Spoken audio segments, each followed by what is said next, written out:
risque de pétarader et je pense que tu recules un petit peu sinon on aura pas tes oreilles. Oh là là.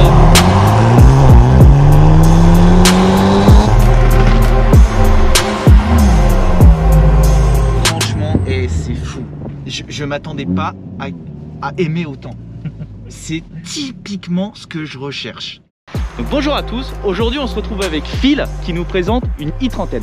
Alors Phil, elle est de quelle année? Elle est de 2017 et c'est un 2 litres turbo, injection directe, qui fait 275 chevaux pour 353 Nm. Des performances qui sont relativement proches d'une Mégane 3 RS à quelque chose près. Hein. Qu'est-ce qui veut dire le N? Est-ce que c'est une référence directe au Nürburgring? Oui c'est ça, exactement. Et aussi à la ville de Namyang où ça a été développé. Les i30N sont relativement rares en France. C'est du fait que ça a été commercialisé que pendant seulement 2 ans, avant d'être retiré du catalogue à cause du gros malus en fait. Un pays particulier où est-ce qu'on en retrouve beaucoup? Luxembourg et surtout en Allemagne. Tu nous disais qu'il existe en fait deux modèles et là on est sur lequel? Ils appellent ça le hatchback et le fastback c'est la déclinaison un peu coupée, une berline coupée, un peu façon type Mercedes 4C. Ce que j'ai ajouté personnellement c'est les déflecteurs d'air aérodynamiques. J'ai passé aussi les logos de Hyundai en noir brillant. Ouais. Ce sont directement en fait des covers que j'ai trouvé sur eBay, hein, donc avec de la colle. Hop, les feux teintés. Je les ai juste fait ce matin. C'est donc tout frais. Ça rejoint un petit peu la partie noire du logo, ça permet que ça soit un petit peu plus homogène. L'échappement est d'origine? Ça me paraît relativement gros. Hein. Les canules ne sont pas d'origine. Ouais. D'origine, elles sont légèrement plus petites. Je dirais du 90 ou du 100 mm. Là, l'ancien propriétaire en fait, l'a changé en mettant des canules de 114. Oh, c'est super ça! Donc c'est un feu stop? C'est un troisième feu stop, exactement. Avec le N de... C'est un sticker que j'ai collé, mais je l'ai... Super original. Au niveau des jantes, on est sur du quoi? 18, 19? On est sur du 19 pouces. Normalement, la monte d'origine, ce sont des Pirelli P0. L'ancien propriétaire les a tous changés, il a pris du Dunlop. Les jantes sont vraiment jolies en biton comme ça, donc en 19 pouces. Qu'est-ce qu'ils mettent en termes de freinage? On est sur du 345 mm à l'avant. Ah, c'est quand même pas mal hein. Je trouve que c'est un petit peu dommage que ce soit du monopiston. On est sur du 300 mm à l'arrière. Ah quand même, ils ont quand même mis du 300 mm. C'est sympa le petit rappel aussi dans la jante du N incrusté. Ouais. Alors ce que je trouve c'est que c'est dommage encore une fois de ne pas avoir mis un peu une couleur qui la fait ressortir. Parce que si on... C'est vrai, ça reste assez discret. C'est ça, parce que si on serait un peu... il y aurait moins de luminosité comme maintenant, bah, on la verrait pas. L'autre petit détail aussi, c'est que ce N là, bah, c'est pareil, c'était creux à la base. Et c'est un sticker qui a été posé dessus. Ouais. Il est en relief. La bande qui est également d'origine? Non, ça c'est également l'ancien propriétaire qui l'a rajouté. Moi personnellement, je suis un petit peu hésitant à la retirer. Oh non, moi j'aime beaucoup. On a des petites écopes. Ah, en plus... Ce sont des réelles écopes ouvertes. Hein. Au niveau des lignes, je la trouve vraiment belle cette i30N. Pour moi, elle est réussie. J'aime beaucoup le fait que ça change un petit peu de ce qu'on voit tous les jours, des Golf GTI, des Mégane RS. C'est atypique, il y en a très peu, comme on le soulignait tout à l'heure. C'est l'une des principales raisons que j'ai acheté cette voiture en fait. Quand je la présente, les gens ils ne connaissent pas du tout ce que c'est. Ouais. J'ai même eu des gens qui me disaient si c'était un 1,6 litre qu'on trouve sur les i30, je pense. C'est pas du tout un 1,6 litre, c'est vraiment un 2 litres et quand je leur sors les chevaux, et là ils sont en mode waouh quoi. Donc 2 litres turbo, hein, on le rappelle, des performances très proches d'une Mégane 3 RS. On a des vérins? Non, malheureusement. C'est comme à l'ancienne. La petite manutention. Est-ce que tu es d'origine? Oui, actuellement elle est d'origine. Partout, niveau admission, toutes ces choses, ouais. Aucune modification? Juste, le filtre air qui a été changé par l'ancien propriétaire. C'est un filtre air green qui est juste là. Hein. Tu sais si ces modèles-là sortent leurs chevaux? Je me suis renseigné d'après ce que j'ai entendu et lu sur internet. Elle sort pas ses chevaux, mais de très peu. Genre elle est annoncée à 275 chevaux. Au passage au banc, selon la météo et compagnie, elle sort dans les 265. Donc c'est pas vraiment une grosse perte. Par contre, au niveau des newtomètres, ils sont là. Bon. Sachant que sur ce véhicule, elle dispose aussi d'un overboost. En gros, elle passe à 378 Nm. L'intérieur, moi j'aime bien. C'est relativement sobre. C'est du cuir?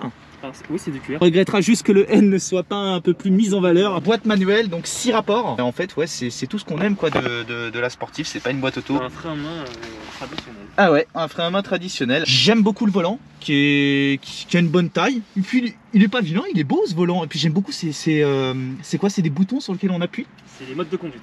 D'accord, tu changes ton mode de conduite directement. Selon ton humeur, quasiment instantané. Un ordinateur de bord qui est d'une taille assez honnête, ça reste relativement simple. Présence des boutons principaux, moi j'apprécie beaucoup, ce qui fait que du coup tout n'est pas tactile. On a la possibilité de régler la température avec des petites molettes qu'on tourne.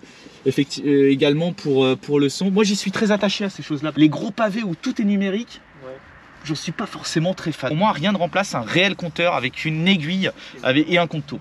Et si je peux ajouter, c'est vraiment dans le cahier des charges, c'est ce qu'ils voulaient en fait lors de la création de cette voiture-là, de justement pas tout passer en digital, et ça permet aussi machinalement en fait de réduire en fait le coût. Qu'est-ce qu'il y a niveau ligne? Il y a forcément quelque chose, c'est obligatoirement parce que je t'ai entendu derrière moi tout à l'heure et c'est pas possible que ça soit d'origine. Alors pour ceux qui me connaissent, je suis sur les précédents véhicules, j'aime beaucoup le bruit. La ligne est vraiment d'origine, sauf les canules. Et moi, ce que j'ai changé, c'est une suppression intermédiaire. Qu'est-ce que ça fait en fait cette suppression intermédiaire? Tout simplement, en fait, c'est au niveau des pétarades, ils sont beaucoup plus forts et plus présents à basse vitesse.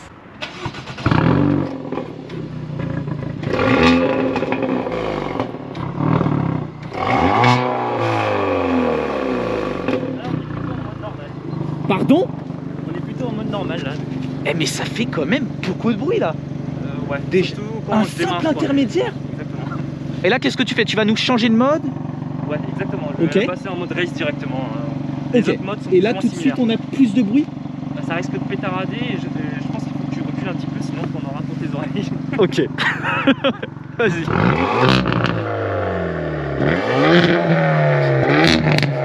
Oh là là là là. Oh non. Oh, c'était ça la surprise? Oh mais c'est fou. Exactement. Oh. Avec un simple intermédiaire. Exactement. Mais qu'est-ce qui se passe si tu mets un faux tube là? C'est trop. Alors Phil, tu nous viens de quoi déjà pour commencer? Alors je crois que tu m'avais parlé d'une Swift Sport. Exactement, j'avais acheté neuve. La dernière Swift Sport thermique. Ouais. De 140 chevaux avec 4 turbos. Ok. Que j'ai vendu pour acheter ce véhicule. Combien ça cote aujourd'hui? On ira à gauche. 28 et 32K. Bon, c'est encore un peu élevé. Et je pense que les gens jouent aussi avec le fait qu'elle soit rare. Et oui, etc. forcément l'offre et la demande, effectivement. On n'en voit pas. Donc la cote se maintient et met peut-être du temps à descendre. Donc ça vaut à peu près 30 000 € à quelque chose près. Alors, on va dire que avec un budget de 30 000 €, on peut se l'offrir. Bien sûr, on peut trouver moins cher, mais là, il faut passer par la case importation. Parce qu'en Allemagne, on peut trouver des exemplaires à seulement 20 000 €. Ah ouais. Et après, il faut faire attention, c'est qu'en fait, elle est sortie avec deux versions.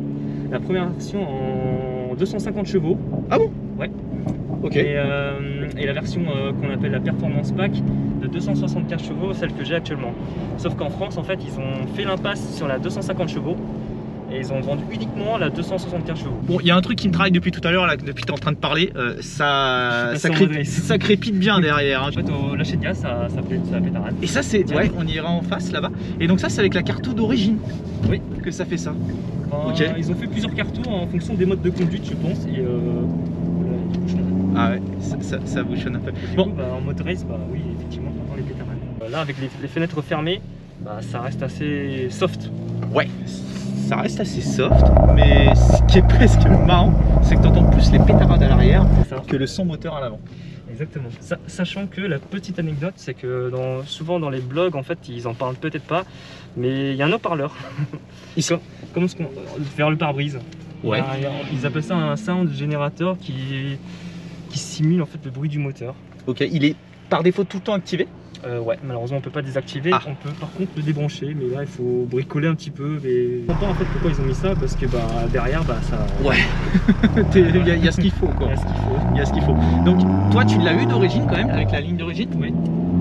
Que j'adore, mais je veux toujours plus. Il est pas dégueulasse le bruit moteur. Hein. Ouais, ça c'est le bruit moteur qu'on entend. Après les pétarades c'est vraiment à l'arrière. Je voudrais aussi qu'on parle du châssis.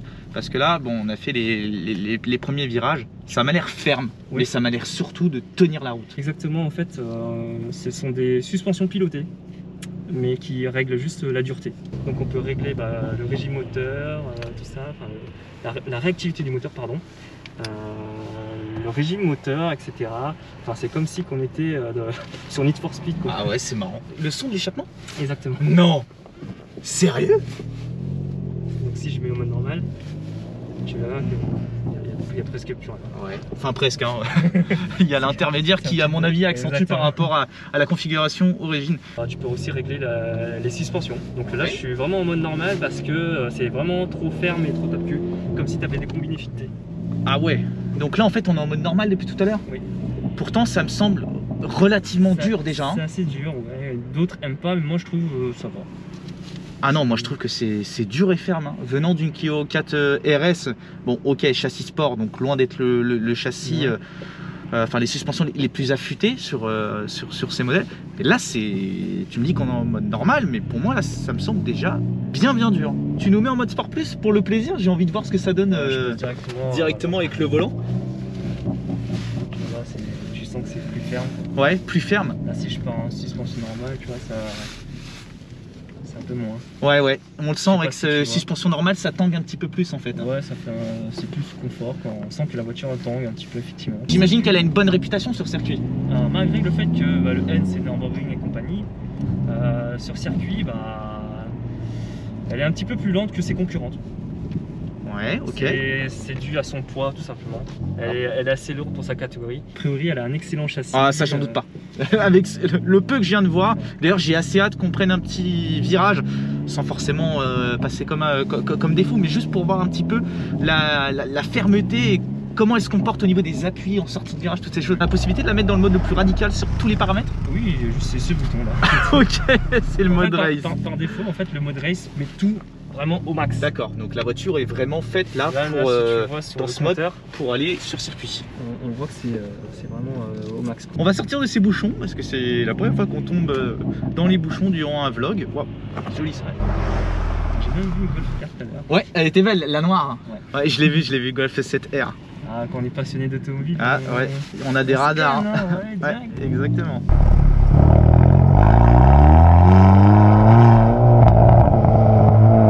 C'est vrai que c'est ferme. On est un petit peu secoué dans tous les sens quand même. Hein. Oh là là, la suspension, c'est fou. Je suis vraiment motré pour vraiment te faire la différence. Oh bordel. Oh là là. Oui, ça marche bien.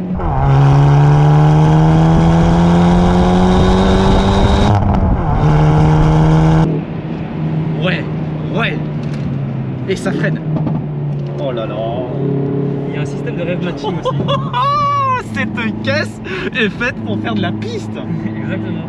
Elle donne la banane. Pour les personnes qui ne sont pas à l'ancienne en mode talon pointe, et la machine te fait la place. Montre niveau freinage, est-ce que ça donne? Ça va, ça freine. Pas à fond, ça freine quand même pas mal. Ouais, il y a du mordant. Hein. Ouais.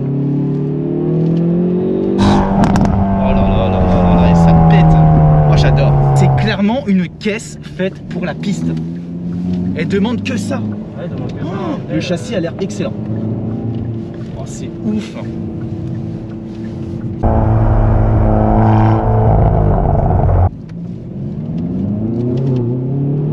Ça marche bien.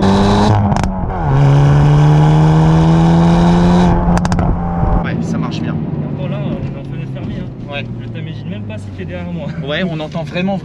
Il faut absolument que tout à l'heure je te filme en accélérant de l'extérieur pour qu'on entende comment ça porte.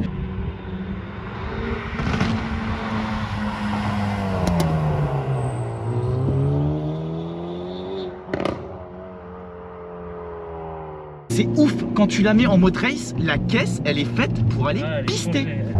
Ça s'outil. Ah non, mais désagréable au quotidien. Ouais. Oh mais c'est ça qu'il me faut. Ouais, j'ai un petit coup de cœur quand même là. Un bon même.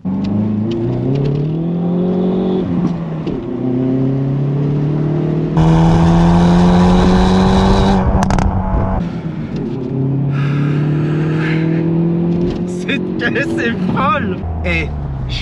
Franchement, c'est fou. Je m'attendais pas à aimer autant.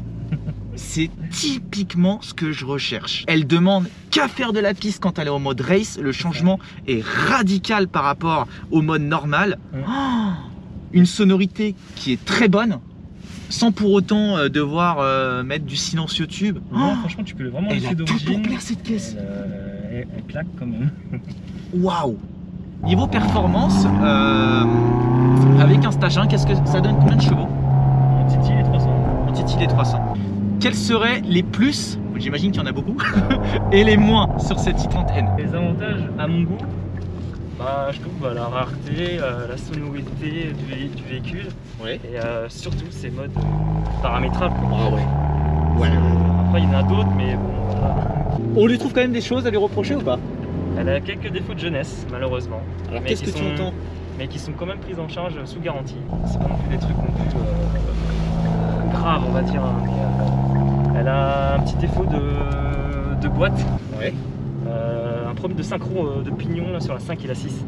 Ah. Mais qui se change assez facilement, on va dire, entre guillemets, hein, par Hyundai, qui garantit le véhicule quand même pour 5 ans. Quand même. Pour ça, après, il y a quelques petits trucs, mais à mon sens, c'est rien. Ouais. C'est peanuts, quoi. Bon, t'en es satisfait? Moi, je suis clairement Oh là là. satisfait. À mon tour. Esthétiquement, elle me plaît. Mais ce que j'aime par-dessus tout, bah, c'est sa polyvalence, j'ai envie de te dire. C'est une voiture qui peut être très utile en daily. Bon, par contre, c'est dur à la longue là. Tu peux pas rester en mode race tout le temps en fait avec ça. Donc, la voiture, clairement, se métamorphose quand tu la passes en mode race. Ah oui. C'est une autre voiture en fait. Elle est transformée. Et en plus, c'est juste par un seul pression de bouton, quoi. Ouais, plus c'est... On peut plus l'arrêter là, c'est fini. Autre point que j'aime énormément sur cette i30N, c'est la rareté. C'est une voiture qu'on ne croise pas tous les 4 matins. Honnêtement, j'ai dû en croiser 5 dans ma vie. Autre point très positif, elle est en boîte mécanique, donc machine à sensation. On a des à-coups qui sont particulièrement violents en accélération. Hein. Oui, ça pousse assez bien, mais ça reste quand même linéaire. Donc pour parler des points négatifs, bah, difficile de lui en trouver.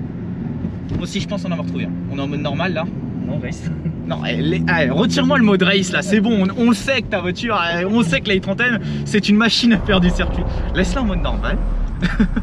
Voilà, je reviens sur les points négatifs et j'aurais du mal à lui en trouver. Peut-être la suspension un peu trop ferme en mode normal quand même. Je ne lui en vois pas d'autre. Cette voiture me plaît énormément. Phil, on te remercie, mais je te remercie Pas de soucis. particulièrement pour cet essai. C'est vrai que ça s'est fait très vite. Waouh, merci pour cette superbe découverte Plaisir partagé. de cette i30N. Donc voilà, j'espère que la vidéo vous aura plu et on se dit à la prochaine et prenez soin de vous et j'espère qu'on aura l'occasion de représenter des voitures qui me surprennent autant que ça. Je suis pas...